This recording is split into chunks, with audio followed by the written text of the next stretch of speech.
Sa New Zealand, may mga bahay sa gilid ng burol na hindi lang basta maganda, eco-friendly pa. Ang disenyo nila ay parang bahagi ng mismong kalikasan.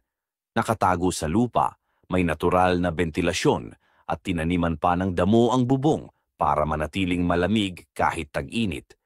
Para kang nasa isang fairy tale village na parang Hobbiton, pero moderno at kumpleto ang loob. May kuryente, tubig, at lahat ng kailangan mo para sa simple pero maginhawang pamumuhay. Tahimik ang paligid, malayo sa ingay ng syudad, at sobrang linis ng hangin. Ang tanawin, mga luntiang burol, ilog, at minsan pa nga ay makikita mo ang mga tupa na malayang gumagala. Para sa mga naghahanap ng tahimik, ligtas, at nature-friendly na tirahan, ito na siguro ang dream house mo. Ikaw, titira ka ba dito kung sakali?